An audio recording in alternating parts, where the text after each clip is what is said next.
focused on the individual, this podcast aims to shine a light on the remarkable spirit of humanity. We're dedicated to bringing you the inspiring conversations with exceptional organizations and individuals devoted to creating a better world. Welcome to the Lighthouse Keepers Podcast. We're teaching the world that people with disabilities are not just the people that require service, but are the people that can provide it as well. Mm-hmm. A lot of folks, have that stress of what's going to happen after I go. Is somebody going to take care of them? Are they going to be able to take care of themselves? I want to get every Smile Farms product onto a restaurant table. Yeah. Check out Smile Farms because the food that you're eating is delicious. It means a lot more for the folks that grew it. And now they're blossoming just like the garden. Welcome back to the Lighthouse Keepers Podcast. I'm your host, Mary Ellen Sherlock, and it is a great pleasure of mine to interview our guest today. As you know, the Lighthouse Keepers Podcast aims to shine a light on amazing individuals that are doing extraordinary things. And today I'm very excited to introduce Isabel Londono, and she's part of Smile Farm, and we are here today in the Manorville facility where we met her team, saw their beautiful garden. Please help me welcome Isabel. Thank you so much for being here today. Such a pleasure to be Actually, here. We're here with you. Yes, it's a wonderful day, and we saw the beautiful garden outside, so it's very, very nice to speak to you. It really was. It was. The people here are so engaging. They really love what they're doing. They're very proud of the work that they do and the amazing output between flowers and plants and vegetables. It really is. It's breathtaking. What I don't think some of our viewers or listeners may know is that Smile Farm has only been around for about 11 years. Right. Can you tell us a little bit about the history? Sure. So Smile Farms, we're a nonprofit organization. Our headquarters is in Jericho, New York, but we currently have 14 different campuses across the greater New York area. We have 12 here on Long Island, one in Brooklyn and one in Staten Island as well. So you've got some urban agriculture going on as well. We function with the support of our partner organizations. So Smile Farms does not exist without the wonderful work of our partner organizations like the one we're at right now, IGHL, or Independent Group Home Living. And these service providers care for individuals with developmental disabilities or other mental health challenges. Mm-hmm. And Smile Farms comes in as a supplemental piece of their work to provide agriculture skills, garden builds, and most importantly, paychecks for individuals with disabilities to go and work in the gardens and produce beautiful organic vegetables and flowers that they can either use in their own group homes, sell to the community, or donate back to the community. The reason why I'm saying this, and some of you will see this as the video goes, we've taken some wonderful footage. The absolute pride that these everybody's young, these young people have shown is really, they're very proud of what they do here. They're very excited about, showing us the different things. But I also say dedicated. They realize this is work. It is. They show up to work and they are receiving a paycheck for it. So there's responsibility, there's accountability. These people are responsible for the success of their garden. And I think Smile Farms was very aptly named because the amount of pride and joy and confidence that is built in the gardens extends far beyond what happens outside and is a part of every part of their life. The vision for Smile Farm, how did that come about exactly? Sure. So Smile Farms is the signature philanthropic partner of 1-800-Flowers. Our founder and our founder's family, the McCann family of 1-800-Flowers, is member of the IGHL community. The McCanns have a younger brother named Kevin, who is a member of IGHL and a Smile Farmer at a different location in Mauritius. Smile Farms was created by Jim McCann and an incredible man named Walter Stockton, who from IGHL said we can do a lot better for individuals with disabilities if we can provide them some meaningful jobs. Right. So that's truly the vision, is the jobs and training for individuals with developmental disabilities. You might not know this, but there's an 80% of unemployment rate for individuals with developmental disabilities. So Smile Farms is really trying to tackle that by providing something that people genuinely enjoy doing. And Right. some people might not have a green thumb, but what we like to do is we make gardening accessible for everybody. Right. So you might see that through raised beds. It makes Yes. gardening a lot more Mm-hmm. easy on the body, Yes. for every ability. Right. And definitely brings the enjoyment back into something that could be hot and Right. sweaty Yes, outside. it's 100 degrees out here today, guys, when we're filming this. But they see the product, they see the whole process start to finish, and to see our smile farmers really flourish because when their fruits and vegetables and their flowers do is remarkable. So Smile Farms has since been on an 11-year journey growing in our partnerships. We have tremendous partners across New York, LETC in Brooklyn, CP Unlimited in Staten Island, Free, Nassau BOCES, the Viscardi Center, Catholic Health. Wow. We do all of this in partnership with those folks, as well as IGHL, to provide extra services that the other nonprofits might not be able to offer, but what we can provide our special niche in the gardening and the agriculture. Isabel, how did you wind up being part of this organization? It's a great question. Yes. Like many Smile farmers, I did not come to this organization with a green thumb. No kidding. No, I did not want to get my manicure As she has the red pepper earrings on today in celebration of their chili sauce. I love a theme, so yes. I love a theme. I like where you're going with this. So I got my degrees from Binghamton University. I specialized in nonprofit management and leadership, and after college, I said I wanted to come back and serve my community. First job I had was with another disability organization called Best Buddies International, where I worked with schools to create friendship chapters for individuals with disabilities and individuals without, and made like a friendship pair. And then after that job, I found Smile Farms, and they created this role for me so I can manage their programs. Mm-hmm. I'm the first program manager of Smile Farms in their 10 years, and congratulations. It's well done. Best job in the world, and it was created just for me because I see such potential and growth here. Mm-hmm.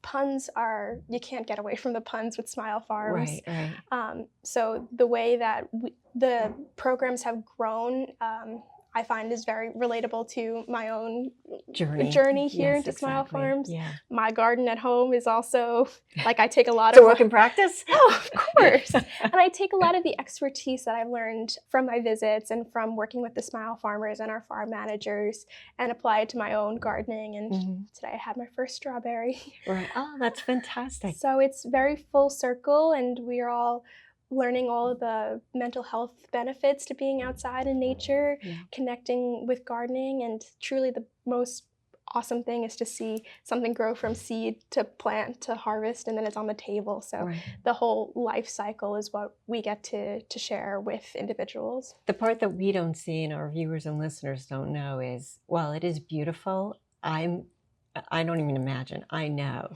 it's a lot of work, and the effort put in by the large amount of people that make these incredible, 14 campuses run. Tell us a little bit about the staff and the people that are part of this organization. So we would not be anywhere without the tremendous labors of love of the staff people. And I think all of the Smile Farmers will be able to tell you the same thing, that without the DSPs, the direct service professionals, without the teachers, without the horticulture staff, without the farm managers, these are just dirt spaces. And it's really about the creativity, the passion, and the strive for excellence in the garden that makes these succeed. So everybody, we don't like to drop garden spaces on any partner and walk away. We're really about empowering the Smile Farmers to learn as they go. And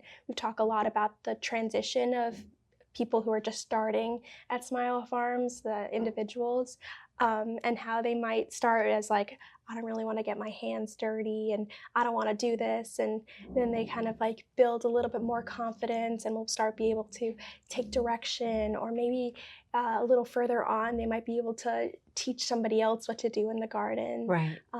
So that all starts with the staff, and the staff very much empowers the Smile Farmers to take responsibility. So there's so much similarity between the wonderful things that they grow outside, but the wonderful things that you're growing inside.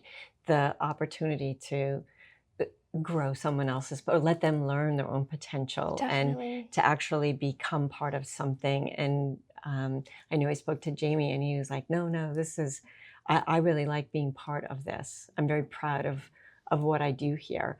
And the reason why I think that is so powerful is that there are people in this world who are struggling to find out what that purpose is. And, how do I know that I'm part of, I'm longing to be part of something. Yeah. And through Smile Farm, these wonderful people, these huge hearts are learning that they are part of something amazing. They constantly, there's a tangible, products of their efforts. Right. And that must make them feel absolutely fantastic. Well, what I've heard from a bunch of different Smile Farmers, and by the way, we have almost 700 Smile Farmers in the network. So That's crazy. talk about That's amazing. The community that gets built. I mean, just with the team that they go outside and work with, you're building the rapport, you're building communication styles, you're building teamwork. It's, hey, I dropped that over there. Do you think you can help me and pick that up? And it's targeting everybody's strengths. So maybe Jamie is wonderful at, identifying plants and, talking, like getting the eggs from the chicken coop. And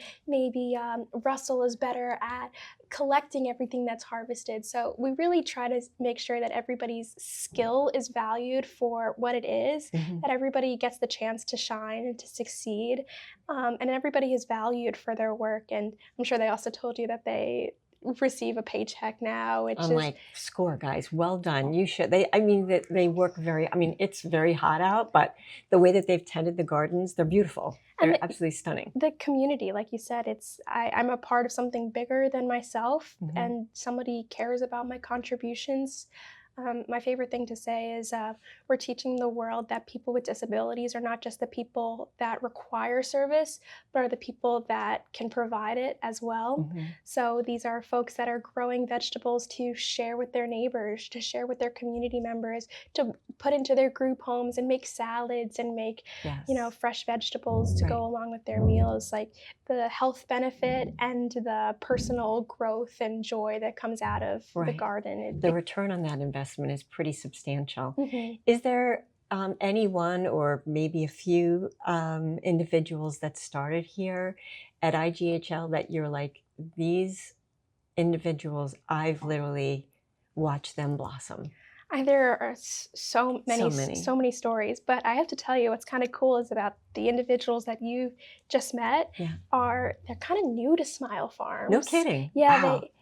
They acted like they came up here, 11 years ago. Right. Yeah. So I think they've been in the network, but they haven't, gone out and said like, oh, this is something that I want to do now. So for those guys, this is maybe within their first or second season. And the kind of growth that they have seen, every Smile Farmer has their own story and their own connection to it. So I can tell you a million of them, but and every single one of them light me up inside because they are doing something that they're really passionate about, and they're learning the value of work, and they're also learning how to leave work at work. Yeah, and go enjoy and enjoy their life, enjoy their paychecks. Yes.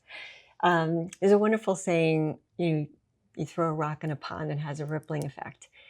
I'm sure that the rippling effect outside of Smile Farm, the guardians, the grandparents, the family members of the people that are here, what stories can you share about them and how this is so heartening to them? Our family members are so grateful. That's like, I feel like one of the biggest themes that I hear is the gratitude that they feel that Smile Farms is helping set their family member up for success in the future. Because a lot of folks with family members, or the family members are, have that stress of what's going to happen after I go? What's going to happen? Is somebody going to take care of them? Are they going to be able to take care of themselves? And there's a great amount of relief because they see that Smile Farms values their family member for their work, and it becomes their second family. It does. The whole environment, you could tell. Everybody's it's a very loving community. It's I can imagine there's a very fun vibe. Everybody that's here is so welcoming. They are really welcoming. I think they love to share their story. Sure, absolutely. And when given like the platform to do so, they're really just happy to be able to be sharing their contributions. And back to like the families, when I've heard stories about family members that are like, and now we have a garden in our backyard because Thomas wants to take care of it, and he'll show us how it's done. Yeah. So it's, we talk about healthy eating and, the affordability of fresh food. And here we are encouraging people to grow their own fresh food and to eat healthy and to contribute to their community and to go outside. Yes. We spent so many years inside alone. I know. So to combat that, how about you go outside and you go out there with people who care about you? The whole serenity part of the garden with the amazing chairs and the water fountain. I mean, it's just... Like, wouldn't you want to go spend your break out there? Absolutely. This organization is so inspirational to so many people. Thank you. Where do you see it going? I mean, can it get any better? I mean, other than making 14 more locations, I mean, it's just... Yeah. I mean, what you've been able to achieve in 11 years is pretty astonishing. It's pretty fabulous. Thank you. We're all very proud of it. I can't tell you that we're going to grow another 14 campuses. Fingers crossed. You never know. I'll have to clone myself. Yes. But as far as like what the future holds for us, I think there's a lot of opportunity for further education for other people to, unite them with the disability community. There's opportunity to train more individuals. So when they have that, when they're leaving school age, like what comes next for them after they graduate. So targeting that cliff of services. Right. And I think that's where Smile Farms is really doing some meaningful work with our school partners. And additionally, I want to get every Smile Farms product onto a restaurant table. Yeah, we got the hot sauce. We're leaving with the hot sauce. So that's part of it. So we some of our campuses grow hot and sweet peppers for our Heat with Heart hot sauce. They get to see their contributions bottled up. Absolutely. And out there in the stores and on the farms and being sold for a profit. Well done. And we are connecting with a lot of restaurateurs who see the value of our work as well, who also want fresh produce to serve their customers. And I think being able to share that with our community as well. We had last year, and it's going to continue. It started last year. The restaurateur David and Rachel Hirsch from Rooted Hospitality. They have several restaurants, kind of by you. There's one. There's a Rumba. And, yes. Okay. Yeah. And there's like Flora and Fauna. Yes, in West Hampton. Yep. Love them. They're delicious food. I highly recommend. We love those guys, and they saw the value of the work that we're doing. David came out to one of our gardens and he says, "That spaghetti squash looks pretty sweet. Amazing. Can I buy all of it?" So what he did was he created the Smile Farm Spaghetti Squash Special at Rumba in Patchogue, and he put us on the menu. Oh my goodness, that's fantastic. So for October, which is National Disability Employment Awareness Month, it's a long name, he put us on the restaurant menus to serve to his customers and told the whole customer base, like, check out Smile Farms because the food that you're eating is delicious and it means something. It means a lot more for the folks that grew it. Yeah. And they actually got to go and try the special. He took everybody to the restaurant. Absolutely. And tried Sit down. We're going to serve you this time. Yeah. Isabel, on behalf of all of us here at the Lighthouse Keepers Podcast, thank you for the work that you and your team are doing. Thank you for giving them an opportunity to show the amazing gifts that they have that they probably didn't know. And now they're blossoming just like the garden. If our viewers and our listeners wanted to know more, they wanted to know more about the organization, how they can donate, how they can buy products. Can you let them know what's the best place to reach out and find you? Yeah, well, thank you all so much for watching. If you're interested in supporting Smile Farms, you can find us online, smilefarms.org, or on social media at smilefarms.org. We have a ton of volunteer opportunities at our 14 different campuses. So if you want to get your hands dirty and meet some of our Smile Farmers, you can find our volunteer sign-up form on our website. And if you want to donate, there's a nice button there for you to do so as well. Nice big one that says donate on it. And we're very excited to have more people in our community and to share the wonderful work that our Smile Farmers are doing. So thank you so much for sharing the spotlight on our Smile Farmers, on Smile Farms in general, and for the work that the disability community is providing to Long Island and to the greater New York area and to the world. It's really our privilege. Thanks for having us in today. Thank you. Best of luck. I hope we're able to come back soon and do more, meet more of the people. Again, thank you for all you do. And to all of you, until next time, please make sure you're shining your light.